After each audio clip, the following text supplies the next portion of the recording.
¿Volverían alguna vez a su hogar?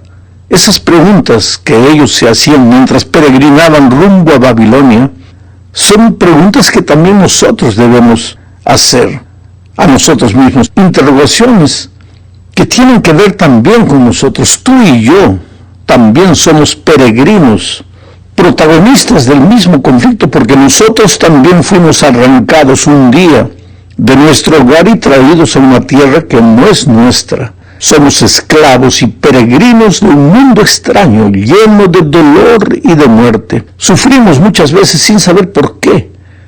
¿Cuál es el propósito del enemigo al causarte dolor si en este momento estás pasando por un momento difícil de tu vida? Ya dijimos que los libros de Daniel y Apocalipsis tienen como tela de fondo la lucha entre Cristo y Satanás.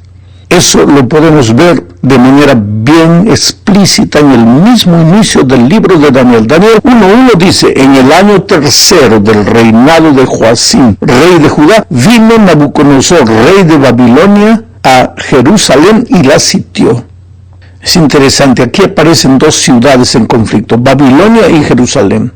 Es interesante notar que estas dos ciudades son mencionadas muchas veces a lo largo de la Biblia. La primera vez que Babilonia aparece es en el capítulo 11 de Génesis, por ocasión de la construcción de la Torre de Babel. ¿Te acuerdas? Los seres humanos estaban desafiando la soberanía divina. Querían construir una torre tan alta cuya cúspide llegara al cielo.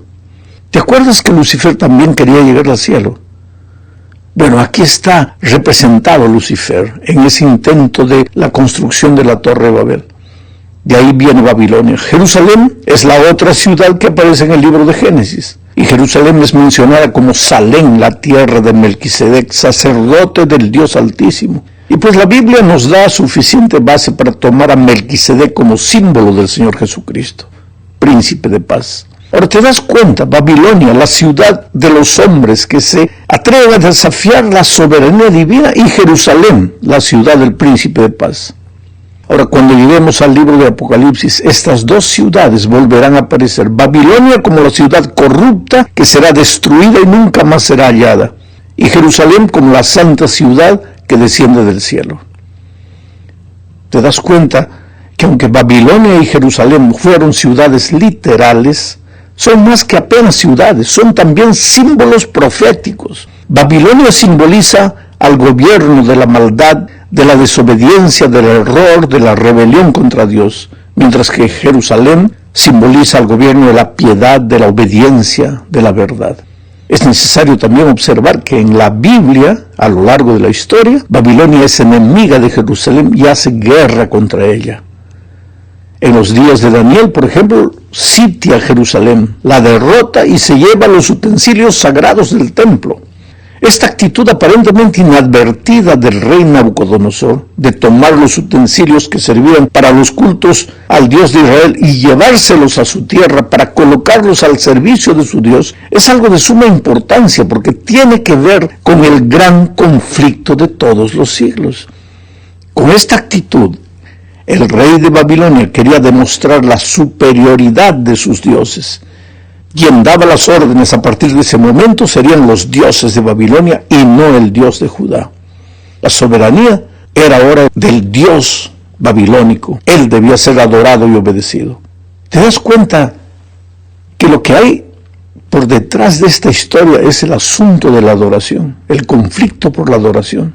Percibes la insistencia del enemigo en atribuirse la adoración y la obediencia para él, obediencia y adoración que solo le pertenecen a Dios. Pero las cosas no se quedan por ahí. La primera historia del libro de Daniel muestra que el gran objetivo de Satanás es borrar completamente del ser humano cualquier vestigio de fidelidad a Dios. Mira cómo empieza la historia.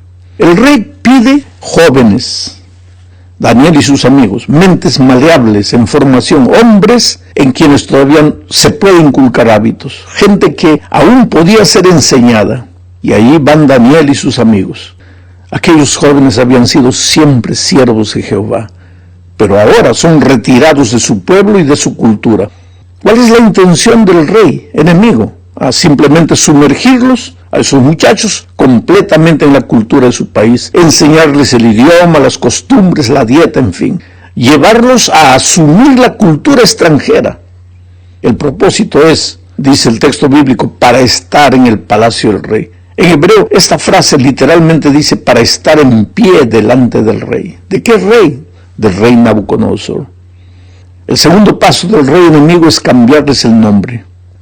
El mensaje que Nabucodonosor quería transmitir con esta actitud era claro: yo soy el victorioso, logré lo que quería. Estos jóvenes que un día fueron siervos de Jehová, ahora sirven y adoran a los dioses de Babilonia. Pero el rey no sabía que la batalla de los siglos no se gana por fuera. Él podía cambiar el nombre de los hijos de Dios, pero no podía cambiarles el corazón. En su interior, esos jóvenes hebreos decidieron adorar y obedecer únicamente al Dios Jehová, creador del cielo y de la tierra. El Dios de Israel fue el gran victorioso en el corazón de Daniel y sus amigos.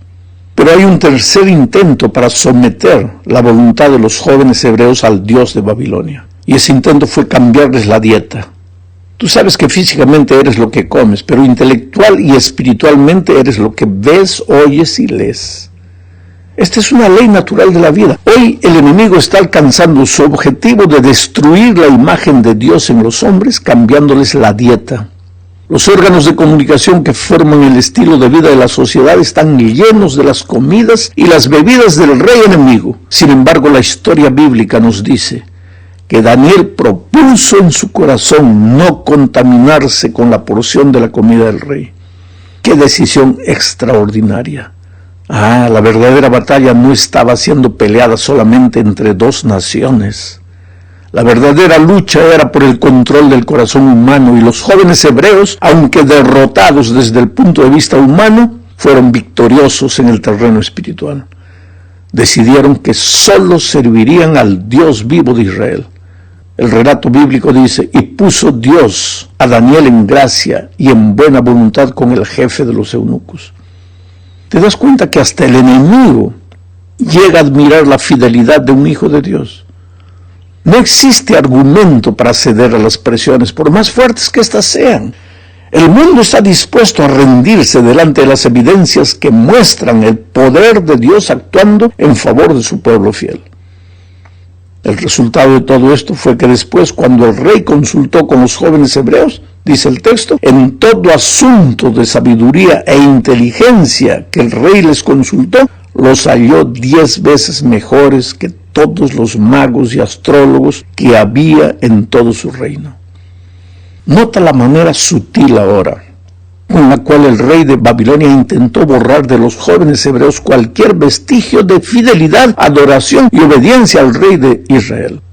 Pero recuerda que aunque Babilonia era literalmente enemiga de Israel, es también símbolo de un poder maligno que intenta hacer lo mismo con el ser humano de todos los tiempos. El arma que el rey enemigo usó al principio con Daniel y sus compañeros fue la seducción. A estos jóvenes se les prometió ventajas, se les dio nombres sofisticados, se les ofreció la comida del rey, se los colocó en un grupo privilegiado para recibir una educación especial. Se les dijo que serían mejores de lo que eran en su país. Daniel y sus compañeros no fueron obligados a nada. El arma que el enemigo usó fue la seducción, la misma que usó con Eva en el Edén. Nabucodonosor no prohibió que estos jóvenes adorasen a su Dios. Lo que quiso es que aquellos jóvenes se adaptasen a la cultura babilónica y sin darse cuenta se olvidasen que eran israelitas. El rey sabía que el ambiente, entre comillas, es poderoso como para absorber completamente a cualquier persona. Pero esa arma no funcionó con los jóvenes hebreos. Ellos decidieron que a pesar de estar en una tierra pagana, serían fieles al Dios Jehová. Y Jesús dijo lo que está en Lucas 16:10. El que es fiel en lo muy poco, también en lo más es fiel. Y el que en lo muy poco es injusto, también en lo más es injusto. Ahora, querido, esto prueba una cosa. Si no eres fiel, si no aprendes a ser fiel a Dios hoy en tiempos de libertad, no vas a ser cuando la persecución y los momentos difíciles de la vida lleguen. Hay que aprender a ser fiel a Dios ahora, cuando nadie nos persigue por causa de la fe. De otra manera no podremos ser fieles a Él cuando los momentos difíciles lleguen. En la segunda parte de este estudio, veremos que Dios le da un sueño a Nabucodonosor. Nadie puede interpretar el sueño, pero Dios usa a Daniel como instrumento poderoso para interpretar el sueño del rey. Pero Daniel no atribuyó la gloria para él, sino que dijo lo que encontramos en Daniel 2, 20 al 23. Y Daniel habló y dijo: sea bendito el nombre de Dios de siglos en siglos, porque suyos son el poder y la sabiduría. Él muda los tiempos y las edades, quita reyes y pone reyes, da la sabiduría a los sabios y la ciencia a los entendidos. Él revela lo profundo y lo escondido, conoce lo que está en tinieblas y con él mora la luz. A ti, oh Dios de mis padres, te doy gracias y te alabo porque me has dado sabiduría y fuerza y ahora me has revelado lo que te pedimos, pues nos has dado a conocer el asunto del rey. Date cuenta que mientras el enemigo desea que todos lo adoren a él, o que los seres humanos, pues en la peor de las hipótesis, se adoren a sí mismos, Daniel pasa una vez más por la prueba. Adora al único Dios verdadero. En ese sueño de Nabucodonosor, pues Dios le revela la historia universal, el desfile de todos los imperios a Nabucodonosor, y le muestra que Dios está en el control de la historia, aunque muchas veces los reyes humanos piensan que ellos están en el control de la historia. Quien controla la historia es Dios. Vamos ahora a la tercera parte. Aquí veremos que al ver que la seducción no logró la adoración y la obediencia de los jóvenes hebreos, el enemigo pasa a usar la amenaza y la persecución. Nabucodonosor es solo una marioneta en la historia. Atrás de él existe un poder maligno que busca desesperadamente la gloria para sí. En el libro de Daniel encontramos dos relatos que no son solamente hechos históricos, sino que son historias, profecías que exponen la manera como Satanás usará a lo largo de los tiempos la persecución y la amenaza para alcanzar lo que tanto desea. ¿Y qué es lo que desea? La adoración y la obediencia de los seres humanos. Ya vimos que en el capítulo 2 de Daniel se registra el sueño de Nabucodonosor. A través de la imagen de una estatua gigantesca, Dios le mostró al rey el desfile de los imperios que dominarían el mundo, desde los días de Babilonia hasta nuestros días. En la interpretación del sueño, el profeta advirtió al rey: tú eres aquella cabeza de oro. Pero el rey se quedó pensando: ¿y por qué tengo que ser solo la cabeza? ¿Por qué tiene que levantarse otro reino después del mío? El rey no aceptó el hecho de que Dios es el Señor de la historia y quiso tomar en sus manos el control de los acontecimientos. ¿Qué hizo entonces? El rey Nabucodonosor hizo una estatua de oro cuya altura era de 70 codos y su anchura de 6 codos. Se levantó en el campo de Dura, en la provincia de Babilonia. Oh, querido, era mucho, mucho oro. En su sueño, Nabucodonosor estaba representado solo por la cabeza, pero el rey mandó construir toda la estatua de oro. Aquí nuevamente se percibe la lucha por la soberanía. La criatura no se conforma con ser criatura, quiere ser creador. ¿Por qué ser solo una parte de la historia? Quiero ser toda la historia. No importa lo que Dios diga, quiero tenerlo todo en mis manos. Sin embargo, la ambición del rey no para por ahí. Exige dos cosas que solo están reservadas para Dios. ¿Qué cosas? La adoración y la obediencia. El pregonero del rey anuncia: mándese a vosotros, oh pueblos, naciones y lenguas, que al oír el son de la bocina y de todo instrumento de música os postréis y adoréis la estatua de oro que el rey Nabucodonosor ha levantado. Y cualquiera que no se postre y adore inmediatamente será echado en un horno de fuego ardiendo. ¿Y qué es lo que hacen los jóvenes hebreos delante de esta orden? Ellos saben lo que dice la ley de Dios: no tendrás dioses ajenos delante de mí. No te inclinarás a ellas ni las honrarás. En este punto del relato es que aparece otro aspecto del gran conflicto. Gente que no teme a Dios acusará y perseguirá a los que deciden obedecer la ley de Dios. Esas personas fueron al rey y le dijeron: hay 2 varones judíos, los cuales pusiste sobre los negocios de Babilonia, Sadrach, Mesach y Abednego. Estos varones, oh rey, no te han respetado, no adoran tus dioses, ni adoran la estatua de oro que has levantado. Entonces el rey airado pues mandó llamar a los jóvenes y les preguntó: ¿es verdad que vosotros no honráis a mi Dios ni adoráis la estatua de oro que he levantado? Y les da a los jóvenes la oportunidad de reconsiderar su actitud, pero para esos jóvenes adorar y obedecer a Dios no es un asunto que se pueda negociar. Aunque el resultado sea la pena de muerte, ellos son fieles a Dios. Y un día, mi amigo querido, de acuerdo con la profecía de Apocalipsis 13, las personas tendremos que escoger entre adorar a Dios o adorar a un poder humano que se cree divino, y el resultado también será la pena de muerte. Sin embargo, en esta historia existe otro detalle. El Estado asume el papel de perseguidor. El argumento para perseguir, encarcelar e intentar matar es que esos jóvenes son una amenaza al orden público por desobedecer las leyes del gobierno. Ahora, esta historia de Daniel 3 es una historia profecía, porque tú verás al estudiar Apocalipsis 13 más adelante, cómo al final de los tiempos la historia se repetirá una vez más. El resultado de la insistencia en obedecer a Dios fue la pena de muerte para estos jóvenes. Ellos fueron arrojados a un horno ardiente.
Calentado 7 veces más que de lo común. Pero allá adentro ocurre algo maravilloso. Las llamas no son capaces de quemar a esos fieles hijos de Dios. Después, cuando el rey mira dentro del horno, ve 4 personas y no 3, y él exclama: he aquí yo veo 4 varones sueltos que se pasean en medio del fuego sin sufrir ningún engaño. Y el aspecto del cuarto es semejante al Hijo de los Dioses. ¿Quién piensas que era ese cuarto? Naturalmente el Señor Jesucristo. Y aquí Él prueba que nunca, pase lo que pase por causa de tu fe, nunca te dejará solo. Puede haber prisión, puede haber persecución, puede haber sufrimiento, dolor, pero nunca estarás solo. En la cuarta parte, veremos que Nabucodonosor finalmente reconoce el poder de Dios. Se queda loco por 7 años. Como un animal viviendo en el campo, y en su miseria, pues no le queda otro camino que reconocer el poder de Dios.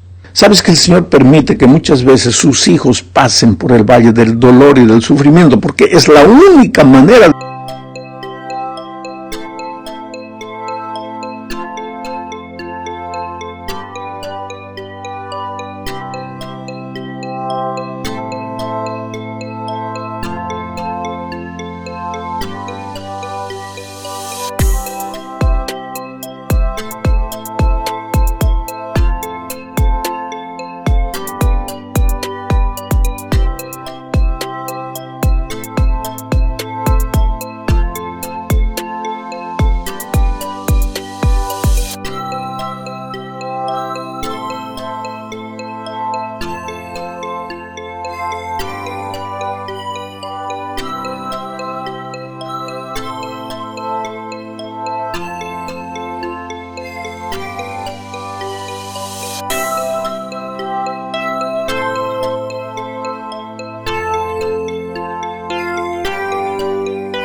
de despertarlos del sopor espiritual.